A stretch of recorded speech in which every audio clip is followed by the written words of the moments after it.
Damai sejahtera Allah yang melampaui segala akal, itulah kiranya yang memelihara hati dan pikiranmu di dalam Kristus Yesus Tuhan kita. Amin. Saudara yang dikasihi oleh Tuhan Yesus, minggu ini kita akan merenungkan firman Tuhan sebagai santapan rohani kita yang tertulis di dalam Injil Lukas pasal yang ke-12, ayat yang ke-13 sampai dengan ayat yang ke-21. Demikian firman Tuhan, saya akan bacakan secara berlahan-lahan. Seorang dari orang banyak itu berkata kepada Yesus, "Guru, katakanlah kepada saudaraku supaya ia berbagi warisan dengan aku." Tetapi Yesus berkata kepadanya, "Saudara, siapakah yang telah mengangkat aku menjadi hakim atau pengantara atas kamu?" Katanya lagi kepada mereka, "Berjaga-jagalah dan waspadalah terhadap segala ketamakan. Sebab walaupun seorang berlimpah-limpah hartanya, hidupnya tidaklah tergantung daripada kekayaannya itu." Kemudian ia mengatakan kepada mereka sesuatu perumpamaan. Katanya, "Ada seorang kaya, tanahnya berlimpah-limpah hasilnya. Ia bertanya dalam hatinya, 'Apakah yang harus aku perbuat? Sebab aku tidak mempunyai tempat di mana aku dapat menyimpan hasil tanahku.' Lalu katanya, 'Inilah yang akan aku perbuat. Aku akan merombak lumbung-lumbungku dan aku akan mendirikan yang besar-besar. Dan aku akan menyimpan di dalamnya segala gandum dan barang-barangku. Sesudah itu aku akan berkata kepada jiwaku, jiwaku, ada padamu banyak barang, tertimbun untuk bertahun-tahun lamanya. Beristirahatlah, makanlah, minumlah, dan bersenang-senanglah."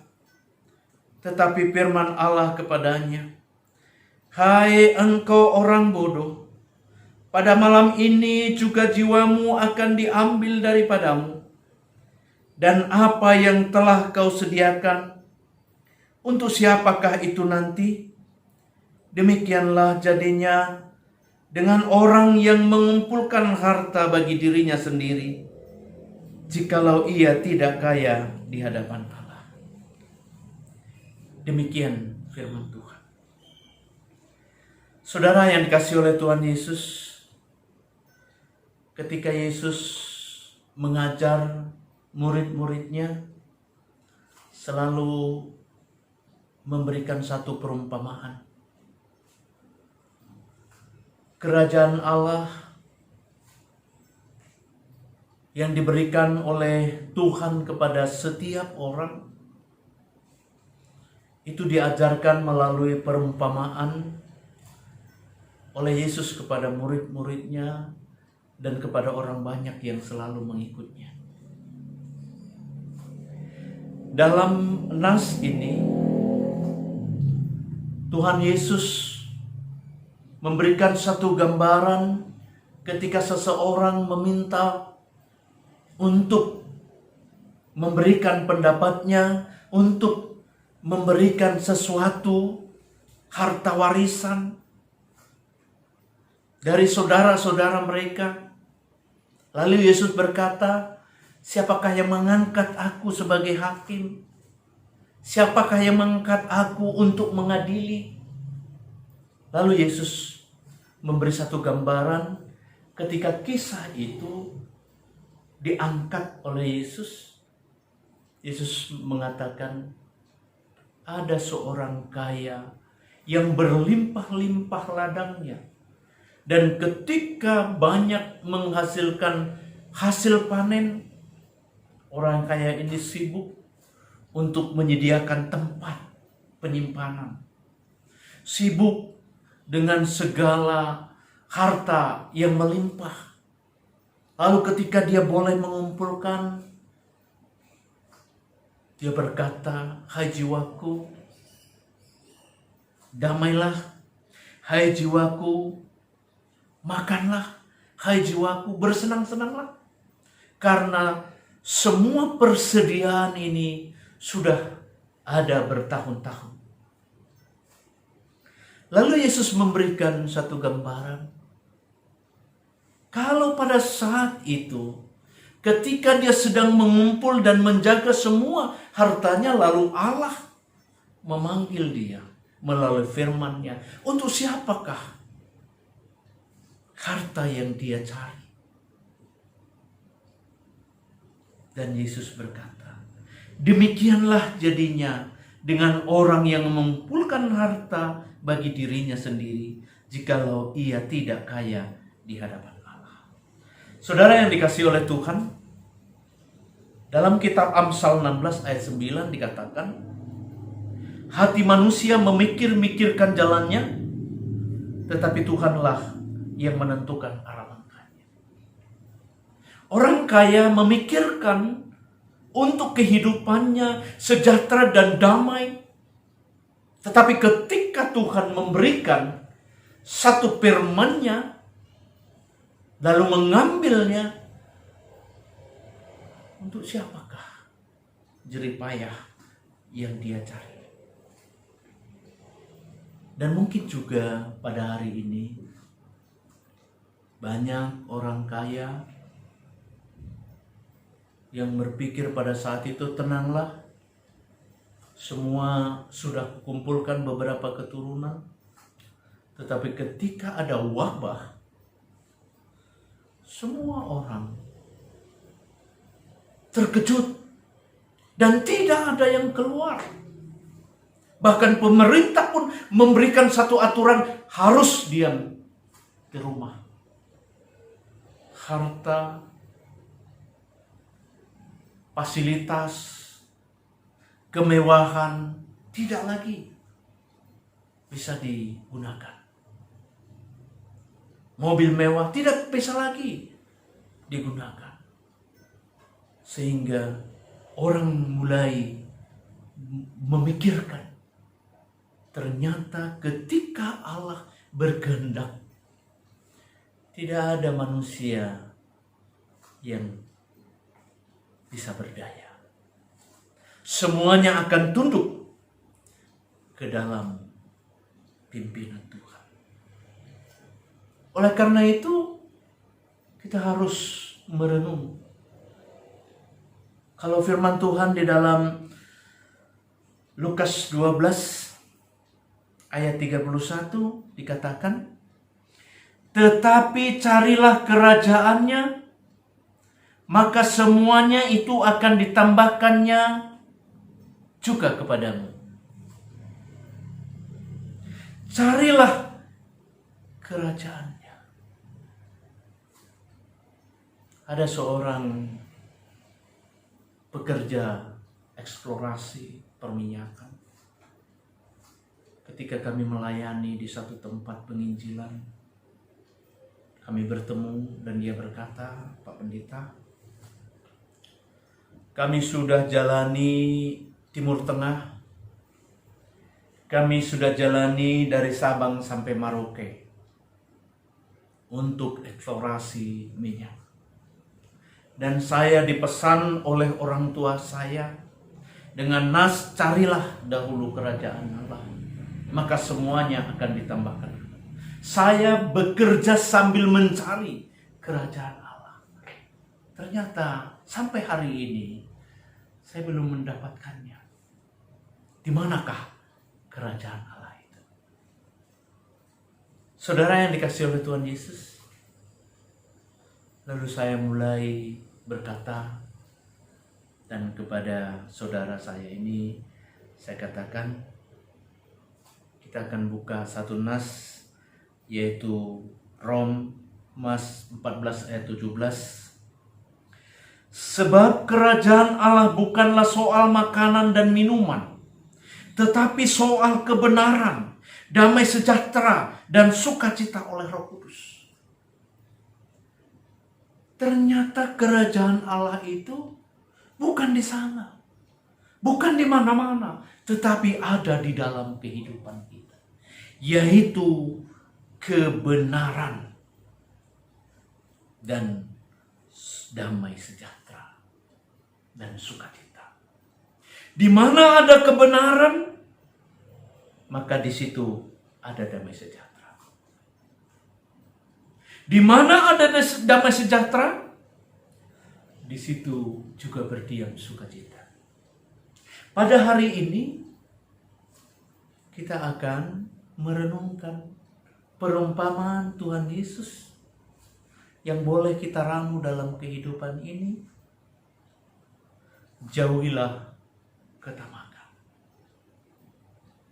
Kalau kita sudah melakukan kebenaran, cepat atau lambat, kita akan mendapat damai sejahtera dan sukacita.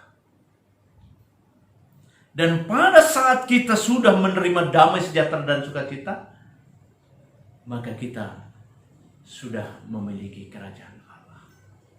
Seperti yang dikatakan oleh Titus. Jadikanlah kehendakmu di bumi seperti surga. Ternyata kerajaan Allah juga ada di tempat kita, di keluarga kita, di gereja kita. Tetapi Tuhan mau katakan, kerajaan Allah itu hadir kalau ada kebenaran dan damai sejahtera. Saudara yang dikasihi oleh Tuhan Yesus, ternyata di keadaan sekarang yang kita alami setelah kita diterpa oleh berbagai virus corona, ternyata ada satu rahasia yang dinyatakan di dalam kehidupan kita. Kita harus punya sukacita yang penuh. Kita harus meminta Tuhan supaya kita bersukacita di dalam hati kita. Agar kita mampu dan siap untuk menjadi pemenang. Dan bebas dari penyakit. Karena imun kita akan tetap kuat kalau kita tetap bersukacita. Dan kita juga harus menghindari ketamakan. Karena ketamakan itu akan menghasilkan kesia-siaan. Oleh karena itu, saudara-saudara yang dikasihi oleh Tuhan Yesus, kalau orang bijak berkata, ketika kita menjadi seorang yang tamak, khususnya ketika kita berusaha untuk menghasilkan harta kita dengan tidak melakukan kebenaran, kata orang bijak, seperti kita minum air asin. Ketika kita haus, kita minum air asin, maka teruslah haus itu terjadi. Dan pada akhirnya kita akan mendapatkan satu kebahagiaan. Oleh karena itu juga yang dikatakan oleh Tuhan Yesus. Bahwa setiap orang yang tamak, dia tidak puas dengan apa yang dia miliki. Tapi dia terus berusaha untuk mendapatkan walaupun jalannya itu tidak benar. Oleh karena itu, firman Tuhan hari ini mau mengajak kita. Mulailah kebenaran itu kita tegakkan dari diri kita. Mulailah kebenaran itu kita mulai dari keluarga kita. Maka damai sejahtera dan sukacita, cepat atau lambat, itu akan menjadi milik kita. Karena Yesus berkata, demikianlah jadinya dengan orang yang mengumpulkan harta bagi dirinya sendiri. Bukan bagi orang lain, bukan bagi saudaranya. Tetapi jikalau ia tidak kaya di hadapan Allah, tidak ada artinya. Seperti pengkhotbah berkata, ketika kita tidak takut akan Allah, maka sia-sialah pekerjaan kita, sehingga kita seperti orang yang sedang menjaring angin. Tidak ada hasilnya. Oleh karena itu, marilah jadikanlah diri kita, jadikanlah keluarga kita, jadikanlah semua tekad kita untuk menjadi berkat buat dunia. Jadi berkat buat keluarga dan jadi berkat buat sekeliling kita. Jauhkanlah ketamakan dan mintalah kebijaksanaan. Lakukanlah kebenaran, maka kita akan menghasilkan damai sejahtera dan sukacita. Dan kita akan menjadi pemenang untuk menghadapi tantangan zaman yang hari demi hari semakin merajalela. Tetapi ingat, orang benar tetap akan berdiri bersama Tuhan. Dan Tuhan akan memberkati, lalu kita akan menjadi berkat buat yang lain. Kiranya Tuhan memberkati kita. Amin. Kita berdoa. Allah Bapa kami di dalam surga, Allah yang kami kenal di dalam nama Tuhan Yesus. Pada hari ini kami bersyukur Tuhan, kalau Engkau memberikan satu firman-Mu yang begitu indah buat kami, agar kami menjauhi ketamakan dan boleh melakukan kebenaran. Oleh karena itu Tuhan, kuatkan kami, sertai kami, ajari kami, berikan roh-Mu bagi kami sehingga kami tetap mampu untuk melakukan kebenaran. Sehingga damai sejahtera dan sukacita itu akan menjadi bagian daripada kehidupan orang percaya. Jadikanlah kami berkat buat orang lain. Jadikanlah kami berkat buat saudara-saudara kami. Jadikanlah kami berkat juga buat keluarga. Tuhan, kami mau kiranya Engkau juga memberkati pemerintah kami, pimpinan gereja kami, para hamba-hamba-Mu, agar mereka juga boleh menjadi berkat buat yang lain. Kami serahkan seluruh jemaat-Mu yang saat ini masih juga kebaktian dan beribadah di rumah kami masing-masing. Pereratlah Tuhan kami dengan anak-anak kami, dengan saudara kami, dengan pasangan hidup kami, agar kami selalu bersuka cita untuk menjalani kehidupan ini dengan damai sejahtera. Tuhan, biarlah juga Engkau mengampuni setiap pelanggaran kami. Doa dan permohonan kami hari ini, kami sampaikan hanya di dalam nama Tuhan Yesus Kristus Tuhan kami. Amin.